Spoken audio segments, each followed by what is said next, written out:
তিনি সে আল্লাহ যিনি উম্মীদের ভেতরে পাঠিয়েছেন, নবী পাঠিয়েছেন, রাসূল পাঠিয়েছেন। তার প্রথম কাজ ছিল তিনি তিলাওয়াত করে করে মানুষদেরকে শোনাতেন। আজ বাংলাদেশে কেউ যদি বলে যে আমি নবীওয়ালা কাজ করি, অবশ্যই আপনাকে আপনার কোরআন তেলাওয়াত করে শোনানোর ব্যবস্থা করা লাগবে। আপনার দ্বারা হয় এটা? আপনি কোরআন পড়তে পারেন যে তেলাওয়াত করে শোনাবেন? মাদ্রাসারা প্রতিষ্ঠিত করেছিল, তাদের একটা উদ্দেশ্য আছে। তার ভেতরে এইটা মনে হয় আছে যে মানুষ এই এলাকায় যারা বসবাস করে তারা আল্লাহর কোরআন পড়বে, শিখবে, নাকি অন্য উদ্দেশ্য আছে? তিনি তাদেরকে পবিত্র করেছিলেন। কোন পর্যায়ে পৌঁছিয়েছে তাদের পবিত্রতা? আমরা যদি কোরআনে কারিম দিয়ে ব্যক্তি, পরিবার, সমাজ, রাষ্ট্রকে পর্যন্ত পবিত্র করতে পারতাম। এটা সাকিব থেকে শব্দটা এসেছে। খলিফাতুল মুসলিমিন হযরত ওমর রাদিয়াল্লাহু তাআলা আনহু তিনি রাতের বেলা বসে হিসাব করছিলেন। লম্প ধরিয়ে জানালো সরজুলের তেল শিশার উপরে দিয়ে তিনি আগুন লাগিয়ে হিসাব করছিলেন।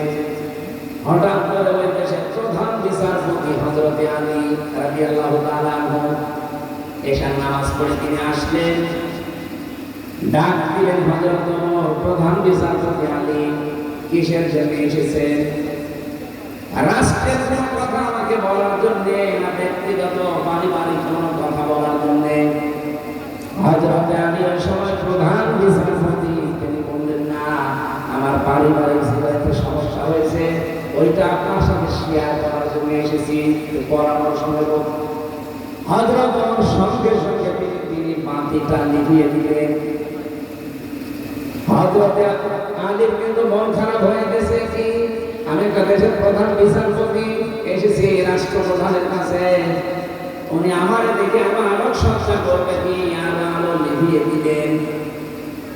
হযরত ওমর তার মনোভাব বুঝতে পেরে ডাক দিয়ে বলেন, প্রধান বিচারপতি আলী, আপনাকে আমি কিন্তু প্রথমে জিজ্ঞাসা করেছি যে আপনি কেন আসলেন, রাষ্ট্রের কোনো কাজ নিয়ে নাকি পারিবারিক কোনো কাজ নিয়ে? আপনি যেই বলেছেন যে রাষ্ট্রের কোনো কাজ না, পরিবারের কোনো সমস্যা। আমি কিন্তু হিসাব করছিলাম রাষ্ট্রের জনগণের টাকা কেনার তেল দিয়ে রাষ্ট্রের হিসাব করছিলাম।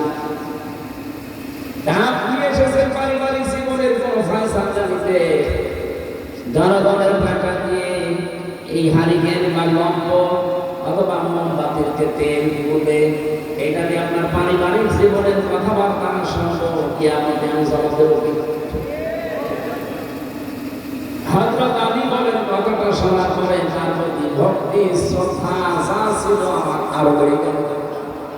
কি চিন্তা নিয়ে তিনি বলেন, একটা রাষ্ট্রের প্রধান, বাংলাদেশে 1628 জন মানুষ দায়িত্ব ছিল। আল্লাহর কসম, 54 বছর আমি বাদ দিলাম, শুধুমাত্র 5 বছর এই টেন্ডেন্সি দিয়ে এই 1628 জন মানুষ দায়িত্ব পালন করে দেখাতো, এ দেশটা আমি জান্নাত হয়ে দেব। এরকম মানুষ আমরা পেয়েছি, পেয়েছি। মাওলানা মতিউর রহমান নিজামী তার ভেতরে একজন। রাষ্ট্রের দায়িত্ব, মন্ত্রণালয়ের দায়িত্ব পালন করে 26 টাকা বেঁচেছিল, ওটা ফেরত দিয়েছে। হযরত ওমরের একেবারে অরসেরা উত্তরসূরি না, আলী হাসান মোহাম্মদ মুজাহিদ রহমাতুল্লাহ আলাইহি, রাষ্ট্রের দায়িত্ব পালন করতে গিয়ে অনবীক্ষণ যন্ত্র দিয়ে সায়না দুর্নীতি খুঁজে পাওয়া যায় না। এই ধাঁচের মানুষগুলো মাত্র 1628 জন যদি তৈরি হয়ে যেত, এই দেশটার জন্য 54 বছর লাগার কথা না, 54 দিনে দেশ জান্নাত পাওয়া। আমরা ওইরকম বিষয় চাই না। এই জন্য আমার প্রথম এবং শেষ মায়নার কথা এইটাই, আপনাকে পবিত্র হওয়ার জন্য কোরআনে কারিমের কাছে আসা লাগবে। আর এটা দিয়ে তুমি একেবারে পুঙ্খানুপুঙ্খানু ন্যায় বিচার দেখতে চান, তাহলে কোরআনের বিচার ব্যবস্থা, শিক্ষা ব্যবস্থা, স্বাস্থ্য ব্যবস্থা এগুলো দেখাতে হবে, তাছাড়া সম্ভব না।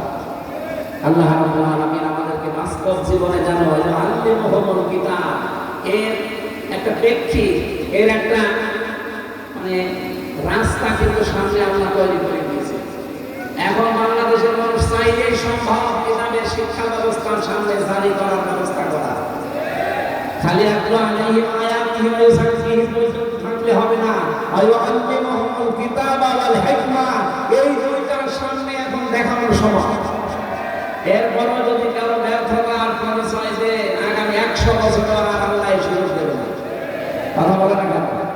আমরা চাই শিক্ষা থেকে শুরু করে যত বিভাগ আছে বাংলাদেশে সব জায়গায় যেন আল্লাহ কোরআনের বিধান চালু হয়। বলেন আমিন। আমরা 6666 আয়াত থেকে, যেহেতু রমজান মাস, এই কেন্দ্রিক একটা আয়াত করেছি সূরা আলে ইমরান 185 নম্বর আয়াত। খুব খেয়াল করে শুনবেন, নিজের জীবনে যদি মেলাতে পারে এই মাহফিল সাকসেস হবে। আর যদি বলেন এসেছি শোনার জন্য যদি চলে গেল, যা আপনি আগে চলে যান, আমি একটা টান দিয়ে দিই, টান শুরু চলে যান নাকি। আল্লাহ রাব্বুল আলামিন বলেন, কুল্লু নাফসিন যায়িকাতুল মাউত ওয়া ইন্নামা তুওয়াফাউনা উজুরাকুম ইয়াওমাল কিয়ামাহ। অবশ্যই প্রত্যেকটি জীব মৃত্যুর স্বাদ গ্রহণ করবে। কিয়ামতের ময়দানে প্রতিটি মানুষকে আমি আল্লাহ তার পারিশ্রমিক পরিপূর্ণ করে দেব। হযরত আবু দারদা জীবনী পড়ছিলাম, তিনি বলেন আয়াতটা পড়লে আমার কেমন যেন একটা অজানা ভয় চলে আসতো যে কিয়ামতের দিন আল্লাহ নাকি আমাকে পরিপূর্ণভাবে আমার উজরত দিয়ে দেবে। আমার সবচেয়ে বেশি ভয় হয় আমি যা কামাই করেছি সব যদি আল্লাহ আমার দিয়ে দেয়, আমার তো আনা সম্ভব না। দুনিয়ায় বাবার বোঝা সন্তান বহন করতে পারে, সন্তানের বোঝা বাবা বহন করতে পারে। আল্লাহ পাক বলেন, ওয়ালা তাসিরু ওয়াসিরাতু বিজরা উখরা। কিয়ামতের ওই ময়দানে কেউ কারো বোঝা বহন করবে না। এখানে পৃথিবীতে যে যতটুকু পাপ করেছে ওই পাপটা আল্লাহ কিয়ামতের দিন বোঝা আকারে আপনার পিঠের উপরে তুলে দেবে। قد خسر الذين كذبوا بلقاء الله حتى إذا جاءتهم الساعة بغتة قالوا يا حسرتنا على ما فرطنا فيها। সূরা আন-নাস 30 নম্বর আয়াতে আছে, অবশ্যই মানুষগুলো ক্ষতিগ্রস্ত হয়ে গেছে, হবে না। অবশ্যই ক্ষতিগ্রস্ত হয়ে গেছে, সর্বনাশ হয়ে গেছে ওই মানুষগুলোর জন্য। কিয়ামতের দিন আল্লাহর সাথে যে সাক্ষাৎ হবে, আল্লাহর সামনে যে জবাব দেওয়া লাগবে, উনি যে পরিপূর্ণভাবে আপনাকে পারিশ্রমিক দিয়ে দেবে, এটা যারা বিশ্বাস করে না।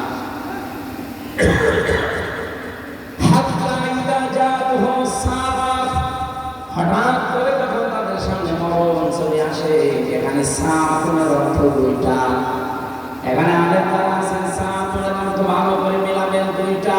এক নম্বরে সাআতুন মানে মৃত্যু, দুই নম্বরে সাআতুন মানে কিয়ামত। আর এটা মরণ হতে পারে, কিয়ামত হতে পারে। মরণের পরে আবার কিয়ামতের পরে ময়দানে মাহশারে এই মানুষগুলোর সামনে যখন আমল নামাটা আল্লাহর সামনে তুলে ধরবার পাপের বোঝাটা,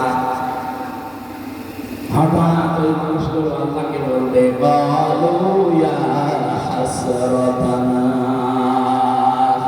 আফসোস আলা মা ফাররাতনা ফিহা।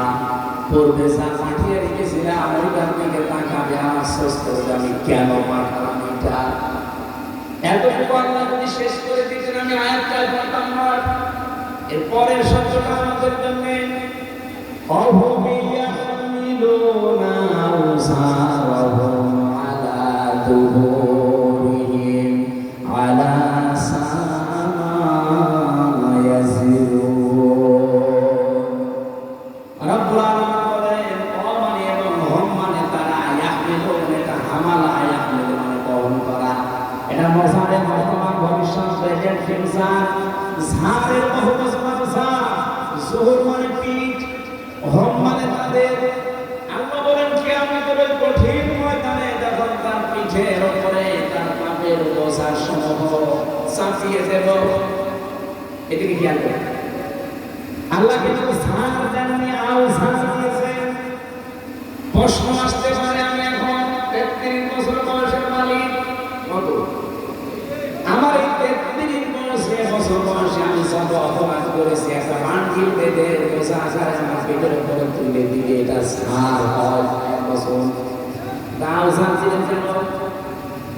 তাফসীরে মাসালি মুফাসসির লিখেছেন আউসারের ব্যাখ্যায় আমি হয়তো 33 বছরে মারা গেলাম, কিন্তু এমন এমন কাজ আমি দুনিয়ায় জারি করে গেলাম যেটা গনায়ে জারিয়া। আমরা অনেকেই মনে করি সাতগায়ে জারিয়া আছে, গনায়ে জারিয়া আছে, কথা বলে না। মাদ্রাসা থেকে কায়েম করেছিলেন, তিনি সাতগায়ে জারিয়া তৈরি করে দিলেন। এর পাশাপাশি কেউ যদি একটা সিনেমা হল তৈরি করে দেয়, সে কি সাতগায়ে জারিয়া না গনায়ে জারিয়া? বলেন বলেন। এই লোকটা কিয়ামত পর্যন্ত এই মাদ্রাসার কারণে ওনার যে সাহাবের নেকির বোঝাটা দিন যত যাবে এ বোঝা একটা একটা করে বাড়তে থাকবে। পাশে যে লোকটা সিনেমা হল বানিয়েছে, যে লোকটা সুদের কারবার তৈরি করে চলে গেছে, ওটা যতদিন পর্যন্ত ওই সুদি ব্যাংক, ওই সিনেমা, ওই অত্যাচারী জুলুম নির্যাতনের ওই দলটা যতদিন থাকবে ও হয়তো নেই, কিন্তু ওই দলের লোকজন আছে। কথা বলে না কেন? ওই সিনেমা হল আছে, ওই সুদি ব্যাংক আছে, ও মরে গেছে কতদিন আগে। ওর বোঝা তো পাবেন একটা হওয়ার কথা, কিন্তু কিয়ামতের দিন ও যখন উঠবে লক্ষ লক্ষ পাপের বোঝা, আল্লাহ পাক বলেন একটার পর একটা চাপাতেই থাকবে। এর নামে আহমেদুল, শুধু একবার না, বর্তমান ভবিষ্যৎ কিয়ামত পর্যন্ত। এটা আমার আমি এমন কিছু কথা, এমন কিছু কাজ, এমন কোনো কিছু আঞ্জাম যেমন দিয়ে না যায়, আমার একটা বোঝায় আমি পারি না, এখন আমার বোঝার পরে বোঝা হতে আছে। আল্লাহ রাব্বুল আলামিন বলেন কিয়ামতের দিন যখন এই লোকটা বোঝা বহন করে নিয়ে যাবে, একটার পরে একটা চাপাতে থাকবো। আলা ফেরেশতারা দেখে বলবে কত নিকৃষ্ট বোঝা এই লোকটা বহন করে নিয়ে যাচ্ছে। বলেন নাউজুবিল্লাহ। আজকে হত্যা করে রাস্তা দিয়ে গেলে আপনাকে মানুষ খুনি বলে টানা দেবে, ধর্ষণ করে গেলে ধর্ষণ করে টানা দেবে। এমনকি বাংলাদেশে এখন যে পজিশন, ধর্ষণ করে যদি আপনি ছেড়ে যান, আর আপনার পক্ষে যদি কোনো উকিলও দাঁড়ায়, জনগণ সে উকিল এই যে আয়েশা, এই মেয়েটাকে যারা ধর্ষণ করেছিল, ওই ধর্ষকদের পক্ষে যে উকিল দাঁড়িয়েছে, ওই উকিল পর্যন্ত পিটান খেয়েছে। এই লোকটা ধর্ষক, আপনি ওর পক্ষে দাঁড়ালেন কেন? বিরোধী করার জন্য। এখানে উকিলও নাই খায়। কিয়ামতের দিন আপনি পাপের বোঝা বহন করে যখন নিয়ে যাবেন, ধর্ষক ধর্ষক যাচ্ছে যেমন তাড়া দেয়, খুনিকে দেখলে খুনি যাচ্ছে ধর তাড়া দেয়, চোর দেখলে চোর যাচ্ছে ধর তাড়া দেয়, ছিনতাইকারী দেখলে বলে ছিনতাইকারী যাচ্ছে ধর তাড়া দেয়। কিয়ামতের দিন ফেরেশতারা বলবেন হর পাপের বোঝা নিয়ে যাচ্ছে। আমি নিজের সাথে মিলাম তো আপনারা, আমার 33 বছরে আমি মিলালাম। মাওলানা আজিজুর রহমান 60 বছরে মিলাম, জাহাঙ্গীর হোসেন 60 বছরে মিলাম। কিয়ামতের দিন আমরা যা করেছি কিন্তু আল্লাহ আমার পিঠের উপরে তুলে দেবে। যাই করেন পাপের বোঝা যদি আল্লাহ তুলে দেয়, ফেরেশতারা যারা বলেন এক নিকৃষ্ট বোঝা হামজা বহন করে নিয়ে যাচ্ছে, ওই সময় যে লজ্জা কার কাছে লজ্জা যেন না লাগে, সেই সময় এখনো সূর্য পশ্চিম দিকে ওঠে নাই, এখন আমার মরণের গড়গড়ানি শুরু হয়নি, সুতরাং পরিবর্তন হওয়ার সুযোগ নেই। বলেন বলেন, এখনই সময় পড়লাম, শয়তান তো বাধা আছে, শয়তান তো আমাকে ধোঁকা দিতে পারবে না। এর পরেও যদি আপনি পরিবর্তন হতে না পারেন, আপনি মনে করবেন আপনি নিজেই একটি শয়তান। সন্তান বাবা এরপরে এত সুযোগ থাকার পরেও আপনি যদি পাল্টাতে না পারেন, শয়তান বাবা আছে আপনি পাল্টাতে পারেন, আপনাকে ধোকা দেয় কে? এখন আপনি নিজে একটু শয়তান। এখন হবে না কেন? আপনার থেকে তেমন আশ্রয় চাওয়া যাবে। আমরা আউযু বিল্লাহি মিনাশ শাইতানির রাজিম বলি, এখন বলা লাগবে আউযু বিল্লাহি মিনাজ জান্নাত। এটা সত্য বলা যাচ্ছে না। এই জন্য আমরা এই মুহূর্তে সিদ্ধান্ত নেওয়া লাগবে, কিয়ামতের দিন আল্লাহ প্রত্যেককে তার অভিযোগ যা করেছে লোকটা একেবারে পুঙ্খানুপুঙ্খানু দেবে, কোনো কম বেশি নেই। ফামান যুহজিহা আনিন নার, খুব কঠিন শব্দ। আমি ব্যাখ্যায় পড়তে গিয়ে আমি নিজে আশ্চর্য হয়ে গেছি, এর আগে আমি এভাবে বুঝি। ফামান যুহজিহা, আল্লাহ রাব্বুল আলামিন বলেন যে লোকটাকে বাঁচিয়ে দেওয়া হবে, যুহজিহা আনিন নার, জাহান্নামের আগুন থেকে বাঁচানো হয়েছে না বাঁচানো হবে? বলেন বলেন। তার মানে পরীক্ষা আমাদের সবার সামনে আছে। ফামান যুহজিহা আনিন নার, যে লোকটাকে জাহান্নামের আগুন থেকে বাঁচানো হবে, ওয়া উদখিলাল জান্নাতা ফাকাদ ফাজ, এবং তাকে জাহান্নামে প্রবেশ করানো হবে, তা করানো হয়েছে, করানো হবে। যে লোকটাকে জাহান্নামের আগুন থেকে বাঁচানো হবে, জান্নাতে প্রবেশ করানো হবে, ফাকাদ ফাজ, সেই লোকটা সফল। তাহলে সফলতার মানদণ্ড দুনিয়াটা, সফলতার মানদণ্ড হচ্ছে কিয়ামতের ময়দানে যাকে আমরা জাহান্নাম থেকে মুক্ত করে জান্নাতি বলে ঘোষণা দিয়ে দেবেন। দ্বিতীয় ব্যাখ্যা কি? এটা তো আখিরাতের ব্যাখ্যা, কেন? দ্বিতীয় ব্যাখ্যা কি? আরেকটা ব্যাখ্যা আছে ফিজিনাল কোরআনে মুফাসসির লিখেছেন, দুনিয়ার জীবনে আল্লাহ যাকে জাহান্নামের কাজগুলো আস্তে আস্তে ছেড়ে দেওয়ার তৌফিক দেয় আর জান্নাতের কাজগুলো আস্তে আস্তে করার মতো সুযোগ দেয়, ফাকাদ ফাজ, সেই লোকটার জীবনও সফল। আপনি এবার ভাবেন, রমজানের আগে যেমন ছিলেন, রমজানে অবশ্য যেমন নেই, পাল্টিয়েছেন কিছু, বাকি 11 মাস যদি এভাবে পাল্টিয়ে আপনার জীবন শেষ করতে পারেন, আপনি মনে করবেন আপনার জীবনকে আমার আল্লাহ ফাকাদ ফাজ, সফলতার দ্বারপ্রান্তে পৌঁছে দিয়েছে। আর যদি মনে করেন না আগে 2টা বিড়ি খাতাম, এখন বোঝার পর 4টা করে খাচ্ছি, তাহলে মনে করবেন আমি জান্নাতের দিকে আস্তে আস্তে জাহান্নামের দিকে এগিয়ে যাচ্ছি।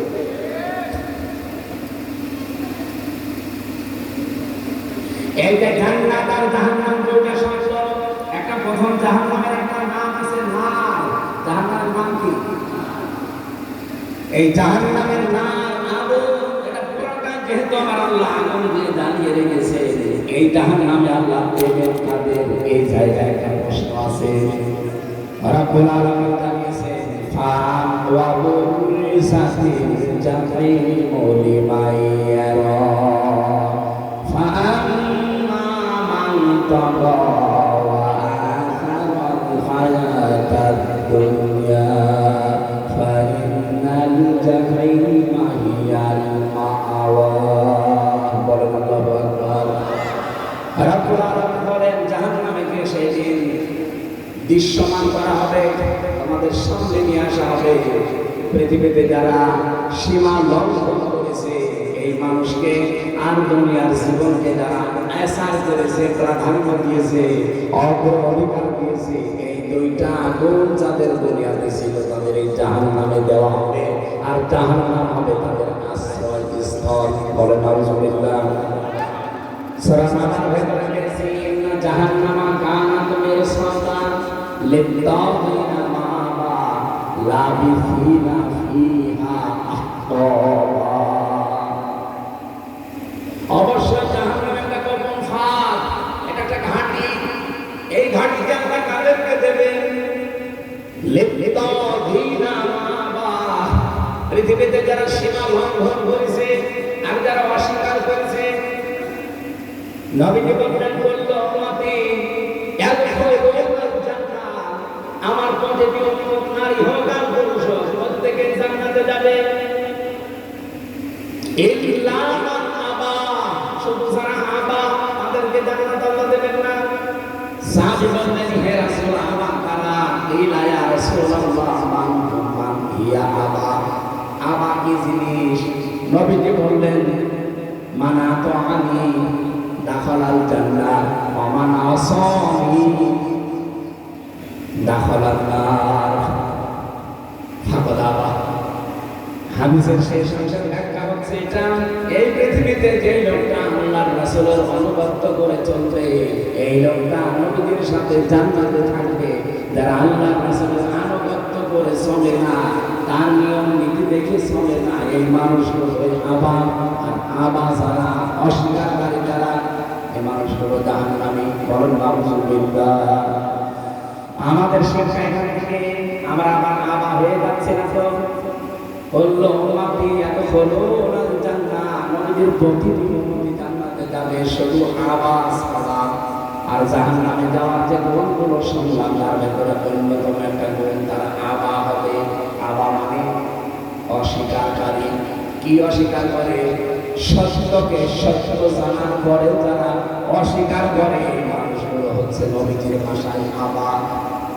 আর জাহান্নামের বর্ণনা থেকে আমরা আল্লাহ এটাই জানিয়েছেন,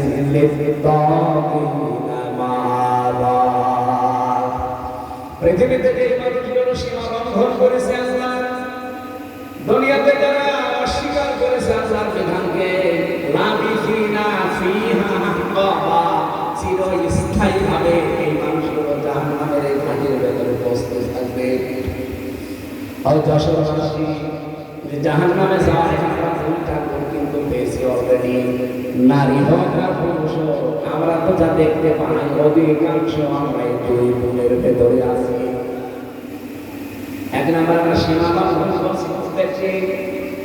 এই রমজানুল মুবারক অনেকের সীমা লঙ্ঘন থামেনি। প্রতিটি জিনিসের একটা বর্ডার আছে। এই যে যশোরের বর্ডার না, এই বর্ডার পার হতে হলে আপনাকে অবশ্যই পাসপোর্ট এবং ভিসা থাকা লাগবে। এমনি পার হয়ে যান, বিএসএফ পুলিশ বের করবে। আল্লাহ পাক বলেন, আমার একটা বর্ডার আছে। আমার বর্ডার, বাংলাদেশে প্রায় বর্ডার আছে 22টা। এটার ভেতরে বেনাপোল একটা, আর আল্লাহর বর্ডার 23টা। কয়টা? 8টা। না, আল্লাহ বর্ডার 500। এই কারণে আল্লাহ বর্ডার দিয়েছেন 500। রমজানুল মুবারকে আমার আল্লাহর বর্ডার কি? শুধু না খেয়ে থাকলে যদি আপনার রোজা হয়ে যেত। আমি যে হাদিস পড়েছিলাম, এবার আলেমদেরকে বলছি, নবীজি কিন্তু আসিয়াম আজিজি দিয়েছেন কি? আসাউলি ওয়া আজিজি। সিয়াম সাওমের ব্যাপারে কি? সিয়াম হচ্ছে ধারাবাহিক, কন্টিনিউ, একটার পর একটা আসবে। আর সাওম কিন্তু শুধুমাত্র ধারাবাহিকভাবে আসবে না, এটা পালন করে আপনাকে হক আদায় করে মানে যেতে হবে। এই জন্য অন্যান্য নবীর উম্মতদের উপরে সিয়াম ফরজ ছিল।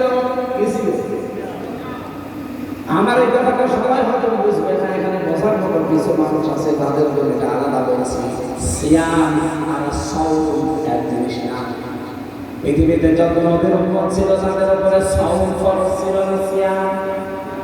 বলুন, কুতিবা আলাইকুমুস সিয়াম, তোমাদের উপরে রোজা ফরজ করে দিলাম, লিখে দিলাম। কামা কুতিবা আলাল্লাযীনা মিন ক্বাবলিকুম, তোমাদের পূর্বে যারা ছিল তাদের উপরে সিয়াম। বলেন, এটা যেহেতু কন্টিনিউ আসে, ধারাবাহিক, একটার পর একটা চলে আসতে থাকে।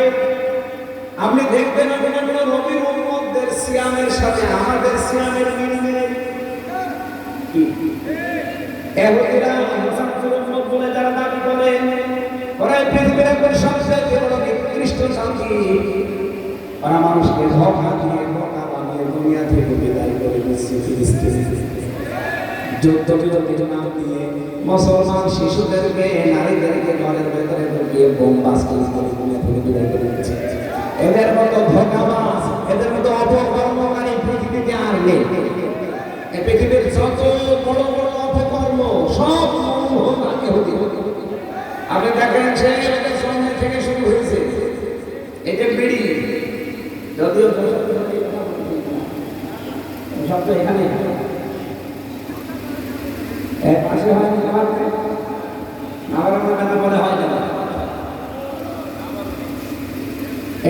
বিড়ি এটার কারণে কত রকমের ক্ষতি হয়, কমপক্ষে 5টা ক্ষতি তো আপনার শরীরে হয়, তার ভেতরে একটা আপনার কলিজা নষ্ট হয়ে যায়। এটা মানেন তো না? বিজ্ঞান দ্বারা প্রমাণিত পৃথিবীতে একটাই মাত্র খাবার, যে খাবার বিক্রি করার আগে তার গায়ে লিখে দেওয়া থাকে যে এটা নিষিদ্ধ। নাম কি? বিড়ির আগে লেখা নেই, সতর্কবার্তা লেখা নেই, এটা খেলে কি হবে? ক্যান্সার। সেটা যেহেতু সেটাই তৈরি হয়, আর আমি যেহেতু আসি এই জন্য বেশি ফতোয়া দিতে পারছি না, হালকা পাতলা বলছি। এই যে বিড়ি এর মূল হোতা আবিষ্কার যারা প্রথমে পৃথিবীতে বিড়ি বানিয়েছে ইহুদিরা। কারা? আপনি যত অপকর্ম, সে বড় হোক ছোট হোক, এর মনে দেখবেন পৃথিবীতে মানুষ মারার তালিকা এখন ইহুদিরা। রোজা অবস্থায় হাজারো মুসলমান এখন পৃথিবীতে দোয়া করছে, রব্বুল আলামিন মরণ আমরা নিতে রাজি আছি, আমাদেরকে মরণ দাও, তবে এইভাবে ইহুদিদের হাতে অপমান করে আমাদের মরণ দিও না। ওরা যারা করেছে ওদের পতন না দেখা পর্যন্ত তুমি আমাদের মৃত্যু দিও না। পৃথিবীর এই নিকৃষ্ট জাতি ইহুদি, অবিশ্বাস্য জাতি ইহুদি, আল্লাহর ভাষায় গায়রুল মাগদুবি আলাইহিম ওয়ালাদ-দাল্লিন। এই জাতিরা রোজা রাখে কিন্তু সেহরি করে না, খ্রিস্টানরা রোজা রাখে ইফতারি করে না, মুশরিক যারা আছে হিন্দুরা ওরা রোজা রাখে কিন্তু না উপবাস থাকে, সেহরি করে না, ইফতারি করে না।